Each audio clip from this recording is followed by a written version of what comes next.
Hi guys, welcome back to Spoonie Call. My name is Ariel and today we're going to be talking about what the hell lupus even is.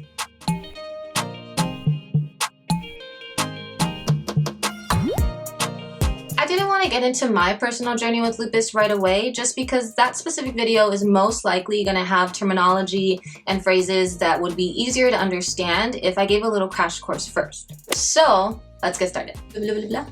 Bloop, bloop, bloop, bloop, bloop, bloop, bloop, bloop, bloop, bloop. Whoa. I don't know what I'm doing. What is lupus? Lupus is a chronic autoimmune disease. Chronic, meaning something that is long-lasting or reoccurring, and autoimmune, which relates to diseases caused by antibodies. In our bodies, we have red blood cells and we have white blood cells. The red blood cells are responsible for carrying oxygen throughout the body, and the white blood cells are responsible for creating these antibodies. Antibodies are responsible for fighting germs and infections that make you sick. However, with lupus, these antibodies attack other antibodies and white blood cells and your healthy tissues. Say antibody one more time. Say it. Just say it. Say antibody one more time. What is important to note is that lupus is systemic, meaning that it can attack any and all parts of your body. It has no preference whatsoever. Skin, hearts, lungs, kidneys, you name it, and it'll get its grubby little fingers all over you. Now let's talk symptoms, because there's a lot. Lupus is often called the great imitator, or like a great pain in my ass.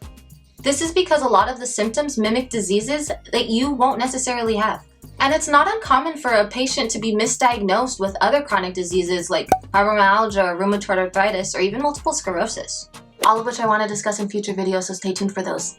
The most common symptoms, and the one your rheumatologist is going to be on the lookout for, are butterfly rash, photosensitivity, hair loss, extreme fatigue, joint pain and swelling, low-grade fevers, and the list goes on, because there is a lot. Now, all this might be making you wonder, how is such a complicated disease diagnosed? Well, let me tell you, because that's even more complicated. There is not one tell-all test that can tell you if you have lupus. To compensate for that one little problem, doctors compiled a list of 11 different criteria, out of which 4 must be met before you can be diagnosed with lupus. I already mentioned some of them because they are few symptoms, but I'll list them here and we'll talk about the one that I think is the most important. And that is a positive ANA test, something 95% of lupus patients test positive for. Now, like I said, one test cannot determine lupus, but this is a big one. Remember those antibodies that I was talking about earlier?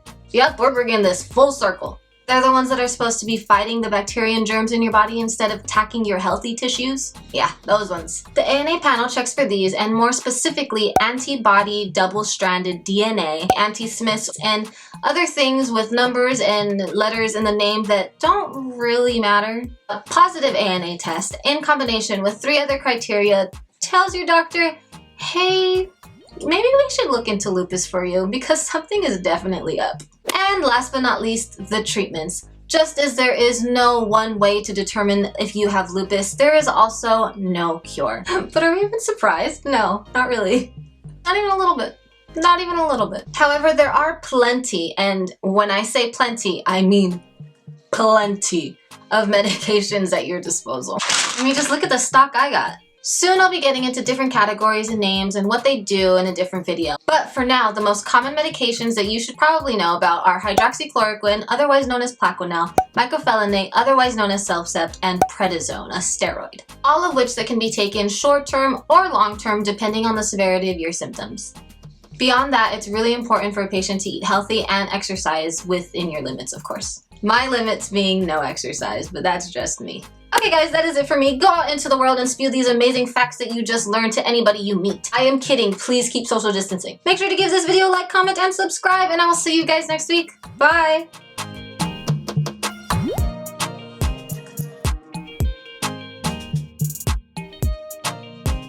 Have you heard about mycophenolate? Mycophenolate? Mycophenolate? Mycophenolate. Oh wow, mycophenolate. Yeah, hey, mycophenolate. Yeah, mycophenolate.